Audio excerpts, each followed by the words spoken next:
Hai guys! Tahu nggak sih, kargo itu super penting loh, khususnya di dunia konstruksi, perkapalan, dan banyak lagi. Ngirim barang-barang gede kayak gitu pasti bukan hal yang gampang ya. Kita nggak cuma butuh alat-alat berat, tapi juga perencanaan yang matang banget, dan itu bisa makan waktu bertahun-tahun loh. Penasaran dengan dunia pengiriman kargo?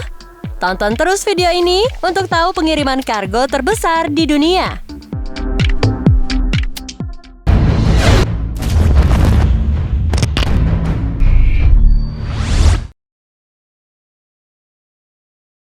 Pemindahan pesawat ruang angkasa N4.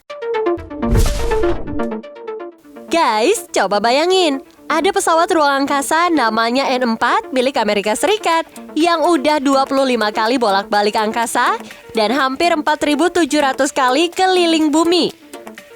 Di tahun 2012, pesawat ini akhirnya dipensiunkan. Caranya gimana? N4 ini diangkut pakai Boeing 747 dari Florida ke bandara di California. Pesawat ruang angkasa ini beratnya 75 ton dan tujuannya adalah California Science Center. Nah, begitu sampai di bandara, N4 ini diangkut pakai Kier yang punya 160 roda. Perjalanannya dari bandara ke California Science Center kira-kira 19 km dan butuh waktu selama 2 hari dengan kecepatan 3 km per jam. Ternyata buat pindahin N4 ini ke tempat terakhirnya butuh perencanaan selama setahun loh guys, dan biayanya kira-kira 145 miliar rupiah. Selama proses pemindahan, ada sekitar 400 pohon yang harus ditebang, kabel dan saluran telepon juga harus dinaikin. Mereka kemudian masang plat baja di jalan buat melindungi infrastruktur yang ada di bawah tanah. Dan yang unik lagi nih guys, ratusan warga di sekitar rute pemindahan harus bertahan tanpa listrik selama beberapa jam karena pemotongan kabel listrik.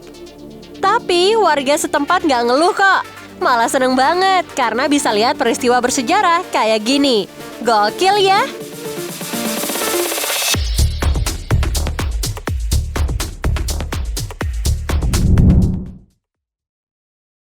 Pengiriman kapal selam U-17.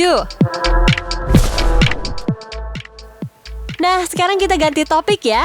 Ada cerita seru lagi nih tentang kapal selam U-17 kelas 206A yang udah 40 tahun bantu Angkatan Laut Jerman. Kapal selam ini rencananya mau dipindahin ke museum di Jerman buat jadi objek pameran. Ukurannya tuh panjang 48 meter, lebar 8,8 meter, dan beratnya sekitar 500 ton. Sebelum dipindahin ke museum, kapal selam ini ditahan di galangan kapal selama 2 tahun buat dibongkar sistem senjatanya. Terus pada tanggal 29 April 2023, proses pengirimannya pun mulai deh. Kapal selam ini kemudian dimuat di atas dek kargo ponton pakai gantry can yang ada di galangan kapal. Setelah itu ditarik lewat kanal Kiel yang ngehubungin antara Laut Utara sama Laut Baltik. Sampai di pelabuhan Speyer di Jerman, kapal selam ini kemudian dipindahin lagi ke lokasi terakhirnya lewat jalur darat. Jarak dari pelabuhan ke museum itu kira-kira 4 km aja guys. Dari pelabuhan, kapal selam dimuat lagi di atas SPMT-32 Asel yang ditarik pakai IMP-4 buah truk. Selama perjalanan ke museum, mereka harus nutup jalan raya yang dilewati. Karena jarang banget kan ada pemindahan kapal selam kayak gini, jadi warga setempat tuh excited banget buat ngeliat proses pengirimannya. Seru ya guys!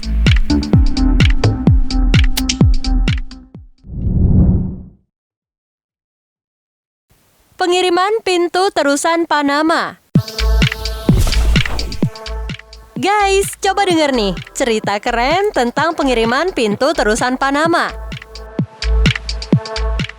Kalian tahu kan, terusan Panama itu salah satu saluran air buatan yang strategis banget di dunia. Nah, di tahun 2007 ada proyek gede buat ngembangin terusan ini dan tujuannya supaya bisa nampung kapal-kapal yang lebih gede. Mereka bangun terusan baru dan nambahin 2 set lock baru yang masing-masing punya 8 gate. Jadi totalnya ada 16 gate dong. Yang bikin wow, salah satu gate yang dibuat itu beratnya gila-gilaan, sampai 4.163 ton dan 3.285 ton. Wow banget nggak tuh? Panjangnya bisa mencapai 57 meter dan tingginya 32 meter. Gate-gate ini dibikin di Italia, dan karena ukurannya yang super gede, pengirimannya pun tentunya nggak mudah ya guys. Jadi pengirimannya dimulai dari pelabuhan Trieste di Italia, terus nyebrang ke Samudra Atlantik, sampai akhirnya nyampe di terusan Panama. Untuk kapal pengangkutnya, mereka pakai Shiazi Yuan 6 dari COSCO Ocean Shipping dan Aztec Sunrise yang benderanya Korea Selatan. Pas nyampe di pintu terusan Panama, kapal-kapal itu dibantu beberapa tugboat buat diarahin ke dermaga sementara. Tujuan dari dermaga sementara ini biar gate-gate-nya bisa dipindahin dari kapal ke lokasi yang udah ditentuin. Setelah kapal pengangkut berlabuh di dermaga sementara, mereka mulai nurunin tuh gate-gate itu satu persatu dari kapal, terus dipindahin deh pakai beberapa SPMT. Nah, habis itu, gate-gate itu kemudian dikirim ke tempat pemasangannya. Pada tahun 2016, proyek perluasan terusan Panama itu akhirnya selesai dan diresmikan. Proyek gede ini ngabisin duit sekitar 5,2 miliar US dollar atau sekitar 6 triliun rupiah. Gila kan?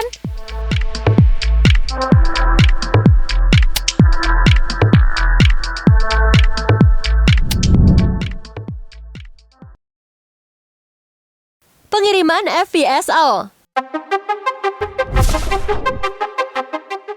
Guys, dengerin nih, ada cerita tentang FPSO Curlew yang udah kerja keras di Laut Utara selama 20 tahun.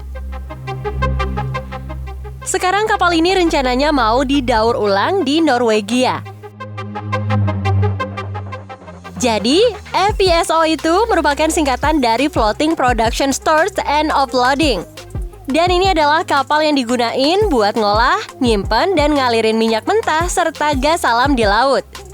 Gede banget loh guys, panjangnya 235 meter, lebar 40 meter, dan beratnya kira-kira 25.000 ton. Karena ukurannya yang wow banget, butuh perencanaan selama 2 tahun buat ngirim dan daur ulangnya. Dan proyek pembongkaran serta daur ulang FPSO Curlew ini malah pecahin 2 rekor dunia loh. Yang pertama, sebagai kargo terberat yang pernah diangkut SPMT. Dan yang kedua, penggunaan aksel lain yang paling banyak dalam satu waktu. Dan yang lebih keren lagi nih guys, setelah FPSO ini selesai dibongkar dan didaur ulang, ternyata 95% dari materialnya bakal bisa digunain lagi buat bikin FPSO yang baru. Keren kan? Proses daur ulangnya juga benar-benar bijak dan efisien ya.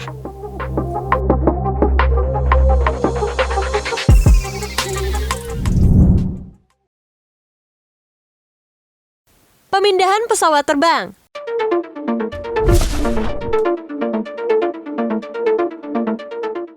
Guys, tahu nggak sih betapa pentingnya aircraft towing tractor buat ngemindahin pesawat dari satu tempat ke tempat lain? Meskipun ukurannya nggak terlalu gede, traktor ini bisa narik dan dorong pesawat yang beratnya sampai ratusan ton loh. Contohnya kayak Scope F396. Traktornya panjangnya tuh 9 meter, lebarnya 3 meter, dan beratnya bisa nyampe tuh 70 ton. Kecil-kecil cabai rawit, tapi bisa narik Antonov 124100 yang beratnya sekitar 400 ton loh. Tow traktor yang mungil ini juga bisa tuh mindahin pesawat gara-gara torsi yang besar banget.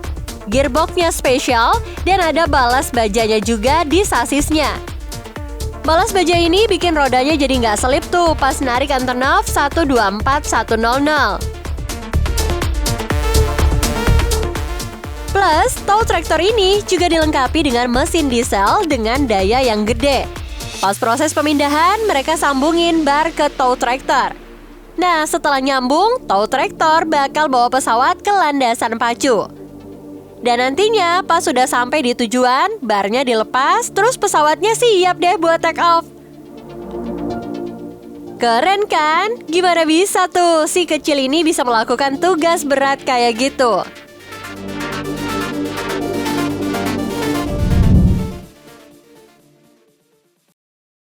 Pengiriman bulldozer. Guys, dengerin lagi nih. Ada cerita tentang wilayah Magadan di Rusia yang merupakan tempat super terpencil tapi kaya banget tuh sama emas, perak, dan yang lain-lain. Buat ngambil semua harta karun itu, mereka butuh alat berat yang serius, kayak bulldozer Komatsu D475A. Tentunya ini bukan bulldozer biasa loh. Panjangnya 11,56 meter, lebar 5,26 meter, tinggi 4,56 meter, dan beratnya aja 86 ton. Bisa dibilang ini adalah salah satu bulldozer terbesar di dunia. Nah, bulldozer ini harus dikirim dari kota Magadan ke tambang emas yang ada di wilayah yang sama, tapi jaraknya sekitar 1000 km. Pengirimannya juga sama sekali nggak gampang guys, karena jalan aksesnya cuma bisa dilalui dari bulan Januari sampai April aja. Dan ini termasuk pengiriman kargo paling ekstrim, karena dilakukan di suhu minus 45 derajat Celcius tanpa henti selama 5 hari full. Kalau ada masalah kayak ban bocor, tentunya itu bakal jadi tantangan besar ya guys. Mereka harus nurunin bulldozer itu dulu, baru ganti ban cadangan di suhu segitu. Plus ada tantangan lain, kayak ngelewatin daerah pegunungan yang cuma punya jalan curam. Jadi bulldozer ini harus diturunin dan gerak sendiri melewati jalan-jalan curam itu. Gila ya, proses pengirimannya kayak petualangan aja.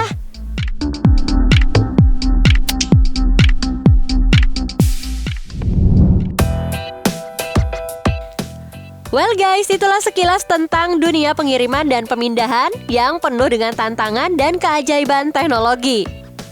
Dari pengiriman pintu raksasa terusan Panama hingga pemindahan pesawat ruang angkasa, semua cerita ini membuktikan betapa luar biasanya usaha dan inovasi manusia. Thanks for watching and see you in the next video.